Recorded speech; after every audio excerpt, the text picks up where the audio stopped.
Доброго дня. Меня зовут Ермаков Сергей. Я практикующий психолог, исследователь, поэт, автор и разработчик природно-ориентированной психологии и психотерапии. Если вы хотите узнать подробнее, что это такое, в описании к видео есть ссылка. Обязательно переходите и посмотрите. А сегодня я продолжаю рассказ о своем творчестве.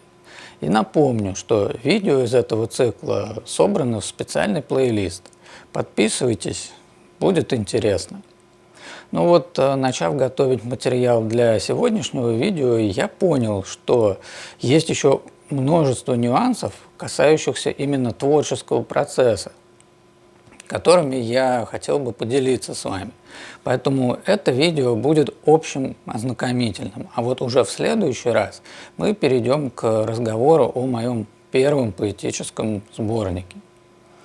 И начиная разговор, вот с чего, собственно, начну. Мой творческий путь стартовал в 2001 году, по сути, когда я учился в старшей школе. В то время я увлекся рэп-музыкой и стал пробовать писать тексты для песен. Впоследствии я выступал на концертах, и у меня даже есть несколько записанных треков. Мой сценический псевдоним был Фокс. Ссылка на мои песни есть в описании к видео, если интересно, послушайте.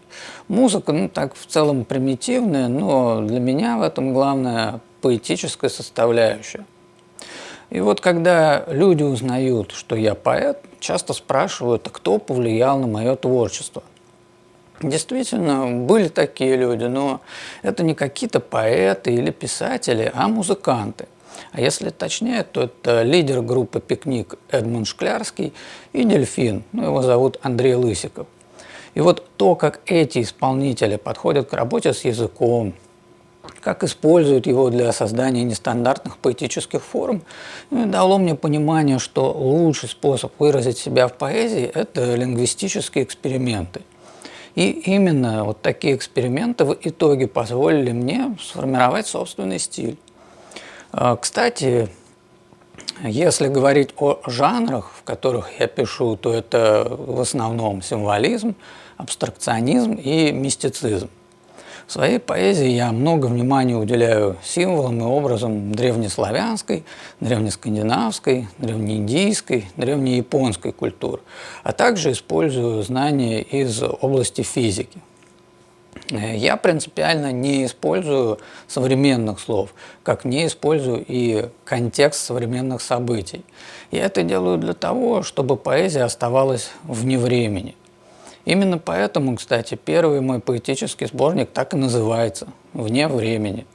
Потому что произведения, созданные с опорой на конкретные события, становятся менее понятны людям, живущим в какой-то другой исторический момент. А вот моя цель, чтобы человек из любого времени мог прочитать мои стихотворения и понять суть образов, без необходимости знать исторический контекст. А если же спросить меня предельно просто, о чем я пишу, то я отвечу, что пишу о связи людей с природой, о познании людьми самих себя через природные процессы и циклы. Свои стихотворения я использую и в психологической работе в том числе, поэтому многие из них написаны так, чтобы отражать путь изменения форм, то есть они содержат метафору преодоления трудностей. Еще хотел бы отметить мое негативное отношение к выдумыванию читателями гипотез, что автор, например, я, имел в виду, когда что-то писал. Я негативно отношусь к этому, потому что считаю, что если автор сам не дал детальных пояснений насчет смысла своего произведения, то заниматься выдумыванием этих смыслов это просто проявление неуважения к автору. У каждого человека есть право увидеть, например, в стихотворении что-то свое, но это не дает права приписывать эти смыслы и ощущения автору. А в моем случае это тем более бессмысленно делать, поскольку, как я отмечал в первом видео из вот этого цикла о своем творчестве, я пишу в таком особом состоянии сознания, если можно так выразиться, и являюсь проводником образов, ощущений, информации. И вот итоговый результат относится не ко мне лично, не к моей жизни, не к моим событиям, а является отражением всеобщих, глобальных процессов, вот как я их увидел. К некоторым стихотворениям я оставляю комментарии, чтобы пояснить отсылки к чему-то.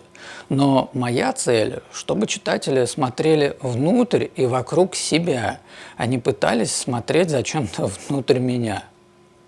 Важным моментом является то, как организован процесс написания. Он менялся у меня со временем.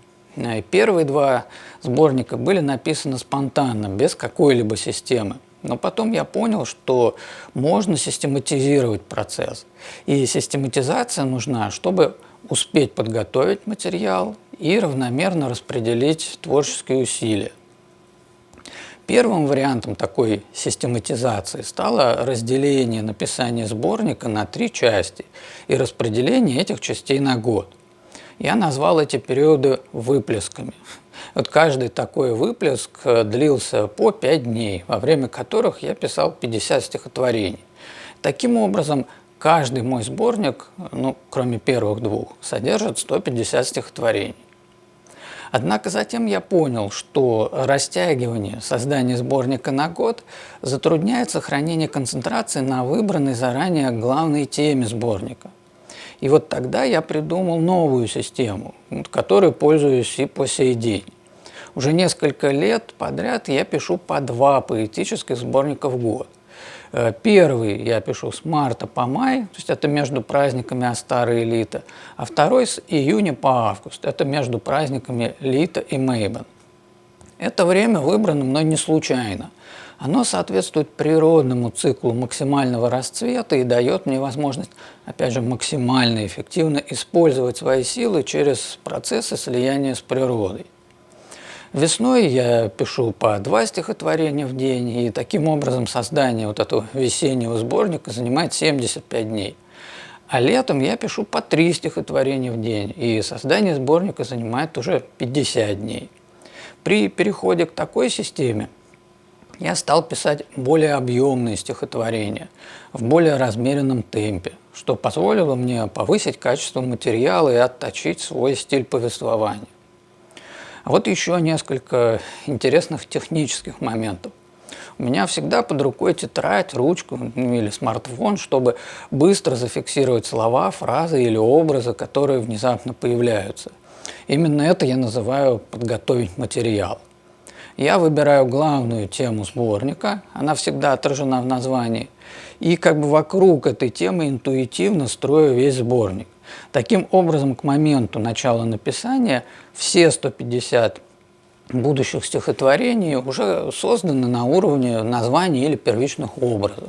А после чего я по одному вычеркиваю их из списка. Вот так вот это приблизительно выглядит. Не знаю, видно здесь или нет. А еще я всегда сначала пишу стихотворение в тетради и только потом перепечатываю на компьютере.